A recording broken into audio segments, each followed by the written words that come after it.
Hello ছোট বন্ধুরা, আজ তোমাদের জন্য আছে ছোট্ট সিম্বা পর্ব ৫ জলের জগৎ। জঙ্গলের মাঝে ছোট সিংহ সিম্বা, দুষ্টু বাঁদর বান্টি, শান্ত হরিণ রানু আর বুদ্ধিমান গাধা গাবু একসঙ্গে বসবাস করত। তারা ছিল একে অপরের খুব কাছের বন্ধু।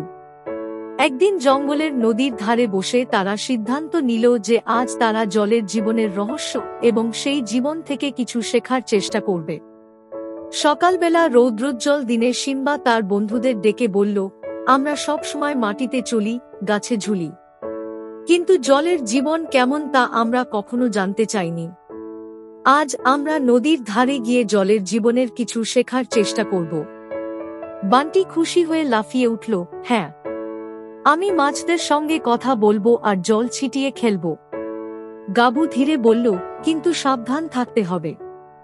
নদী গভীর আর জলের জীবন আমাদের থেকে ভিন্ন।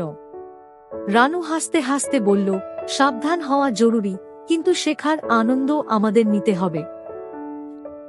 তারা সবাই নদীর ধারে পৌঁছে দেখতে পেল নদীটি শান্ত। জলের উপর রৌদ্রের প্রতিফলন দেখে বান্টি আনন্দে বলল, খুব সুন্দর। হঠাৎ করে একটি ছোট মাছ লাফ দিয়ে জলের উপর উঠে এলো। সিম্বা বলল, এরা তো আমাদের মতো স্থলে হাঁটে না। আমরা যদি এদের জীবন সম্পর্কে জানি, তাহলে হয়তো আমরা অনেক কিছু শিখতে পারব। বান্টি নদীর ধারে নেমে মাছদের দিকে হাত বাড়িয়ে বলল, তোমরা কিভাবে সবসময় জলের নিচে থাকতে পারো? তোমাদের কি দম নিতে কষ্ট হয় না? একটি বাচ্চা মাছ তাকে বলল, আমরা জলেতে থাকার জন্য বিশেষভাবে তৈরি। আমাদের শরীরে ফুলকা আছে, যা আমাদের অক্সিজেন নিতে সাহায্য করে। তোমরা যেমন মাটিতে দৌড়াও, আমরা তেমনি জলে সহজেই সাঁতার কাটতে পারি।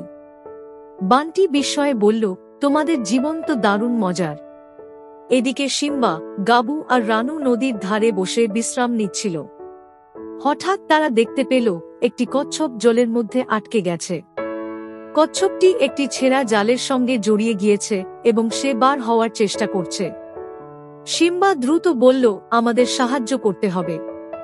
সিম্বা, বান্টি, রানু আর গাবু মিলে জলের কাছে গিয়ে কচ্ছপটিকে সাহায্য করার চেষ্টা করল। কচ্ছপটি মুক্ত হয়ে বলল, তোমাদের অনেক ধন্যবাদ।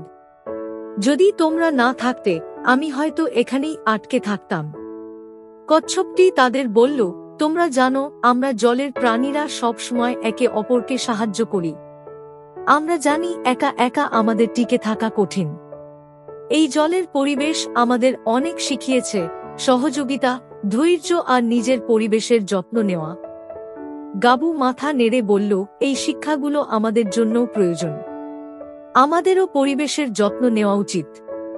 কচ্ছপ তাদের আরও বলল, তোমরা স্থলে বাস করো আর আমরা জলে, কিন্তু প্রকৃতির প্রতিটি অংশ একে অপরের উপর নির্ভরশীল। যদি তোমরা নদীর জল দূষিত করো, তাহলে আমাদের জীবন নষ্ট হয়ে যাবে। আর যদি আমরা আমাদের দায়িত্ব ঠিকমতো পালন না করি, তাহলে তোমাদেরও ক্ষতি হবে। সিম্বা বলল, তুমি একদম ঠিক বলেছ। আমরা আজ বুঝতে পারলাম, একে অপরের প্রতি দায়িত্ববোধ থাকলে জীবন আরও সুন্দর হতে পারে। সেদিন তারা জলের জীবন থেকে শেখা বিষয়গুলো মনে মনে গেঁথে নিল। তারা জানল, সহযোগিতা, দায়িত্ববোধ আর পরিবেশের যত্ন নেওয়া শুধুই জলের প্রাণীদের নয়, তাদেরও গুরুত্বপূর্ণ দায়িত্ব। সেদিনের অভিজ্ঞতা তাদের নতুন শিক্ষা দিল। তারা বুঝতে পারল, স্থল আর জল আলাদা হলেও তাদের জীবন একে অপরের উপর নির্ভরশীল। দায়িত্ববোধ আর প্রকৃতির যত্নই জীবনের প্রকৃত সৌন্দর্য। চ্যানেলটি অবশ্যই সাবস্ক্রাইব করুন, কারণ আর কিছু দিনের মধ্যে আসতে চলেছে পেঁচা, কাক আর খরগোশের বন্ধুত্ব, বোকা কচ্ছপের গল্প, জঙ্গল বুক পর্ব 10, এক বর্ষার দিনের গল্প, ছোট্ট সিম্বা পর্ব 6, খরগোশের বিপদে 4 বন্ধু। এছাড়াও আরও আকর্ষণীয় গল্প। ভিডিওটি দেখার জন্য আপনাকে অনেক ধন্যবাদ।